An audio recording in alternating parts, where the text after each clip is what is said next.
আমি সব ভুলে গেছি। ওই নিতাই শালাকে এত করে মানা করলো, শুনলো না আমার কথা, জোর করে গাঁজা খাইয়েই ছাড়লো। আমার জ্ঞান শিক্ষা হয়ে গেছে। না দেখে কেলে মন্ডলের বাড়িতে আমি ঢুকে পড়েছিলাম, কিন্তু ওর বউটা আমাকে বললো কি না,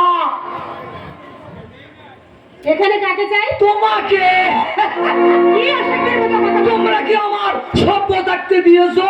তার মানে মানে ওই পাতলা কাপড়, ওই পিঠ কাটা বেলাবু। দাদু, দাদু নয়, দাদু নয়, বলো সাধু।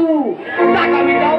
আমি আপনার কাছ থেকে কখন টাকা ধার করব? ও মা, তুমি তো দেখছি মেয়ে মানুষ। তবে কি এতক্ষণ পুরুষ মানুষ ভাবছিলেন? এতক্ষণ ঘরে প্রাণটা এলো। আসলে দৃশ্যকে তাই বলুন। তোমার ওই রূপে আমি মুগ্ধ হয়েছি।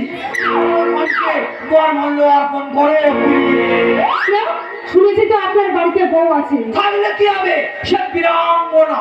উর্বশী কোথায়? বলো, ওই দেবতাদের জন্য, বীরবলের জন্য নয়। আচ্ছা, তাহলে এখানে একটু দাঁড়ান, আমি একটা ফুলের মালা নিয়ে এখনই আসছি। তাড়াতাড়ি পর্দা বন্ধ করো প্রিয়ে। আমি ধন্য। বাড়িতে গিয়ে বউকে বলবো তুই বেরো শালি।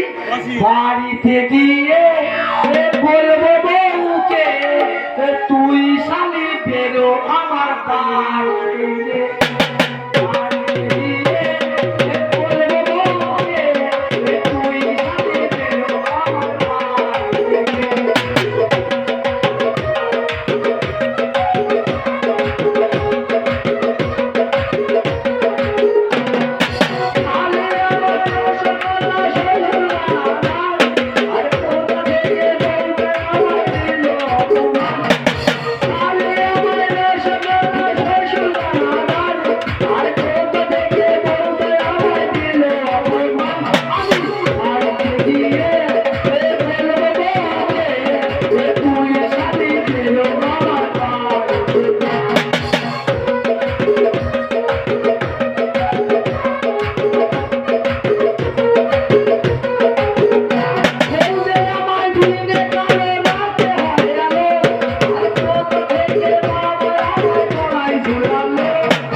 শুরু করো প্রিয়ে।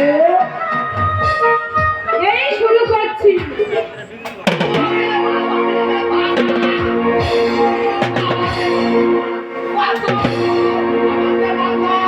এই সুন্দরীর হাত থেকে আমাকে বাঁচাও। চেঁচামেচি করছে কে বৌদি? এই ভদ্রলোক আমাকে বিবাহ করতে এসেছিলেন, তাই একটা আদর আপ্যায়ন করছিলেন। ছি দাদু ছি, পুরো হলো তুমি তোমার চরিত্রটা পরিবর্তন করতে পারলে না। এই মেলা ব্যাস করিস না তো। সুদের উপরে টাকা নিয়ে শোধ দেবে না, আবার ফ্যাস ফ্যাস জানো মগের মূল্য। দাদু নামবো হয়, তাই মানে একটু ইয়ে করতে গিয়েছিল, তাই বলে ঝেঁটা মারা। তোদের দুই শালাকে আমি আদালতে মামলা করবো, মানহানির কেস করবো।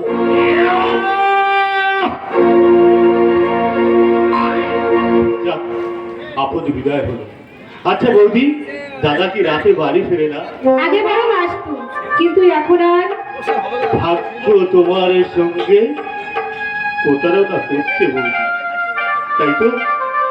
তাই তো ভাগ্যের নিষ্ঠুর পরিহাসে